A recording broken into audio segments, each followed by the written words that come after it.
Teguh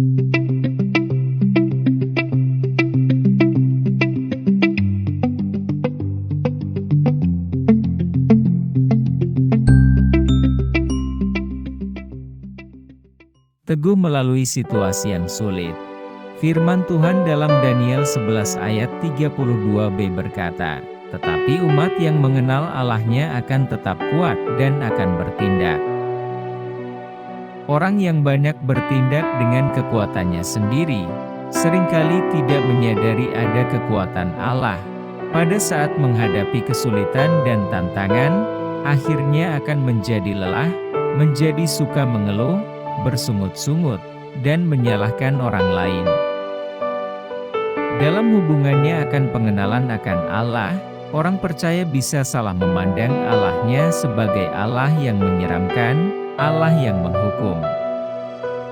Jika kejadian yang buruk menimpa kita, sering kita menganggap bahwa ini adalah kesalahan atau dosa saya. Allah sedang menghukum saya. Ini adalah salah satu gambaran mengenai Allah pada masa Perjanjian Lama. Dalam Perjanjian Baru selalu ada kasih karunia dari Allah. 2 Petrus 3 ayat 18, firman Tuhan berbunyi, "Tetapi bertumbuhlah dalam kasih karunia dan dalam pengenalan akan Tuhan dan Juru Selamat kita, Yesus Kristus. Baginya kemuliaan, sekarang dan sampai selama-lamanya."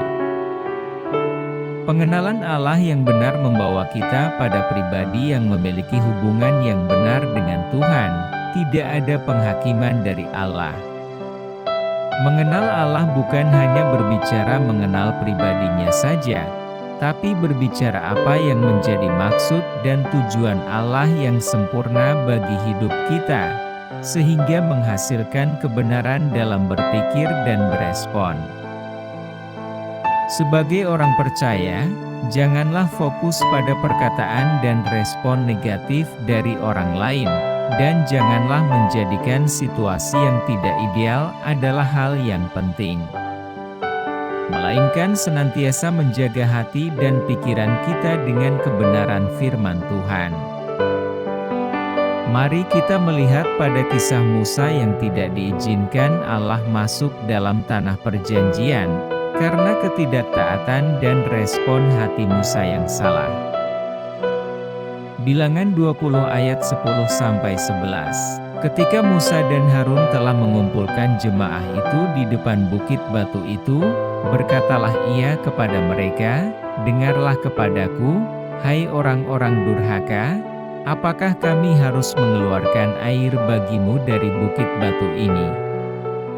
Sesudah itu Musa mengangkat tangannya, lalu memukul bukit batu itu dengan tongkatnya 2 kali, maka keluarlah banyak air, sehingga umat itu dan ternak mereka dapat minum.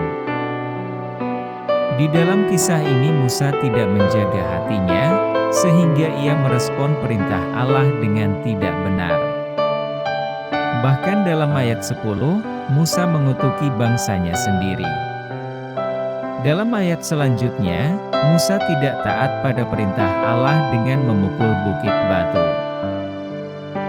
Dari sini kita belajar dan diingatkan kembali bahwa saat kita mengenal Allah dengan benar maka kita akan memiliki sikap yang teguh di dalam situasi yang sulit sekalipun. Selalu ingatlah dalam Filipi 4 ayat 8, "Jadi akhirnya, saudara-saudara, semua yang benar, semua yang mulia, semua yang adil, semua yang suci, semua yang manis, semua yang sedap didengar, semua yang disebut kebajikan dan patut dipuji, pikirkanlah semuanya itu."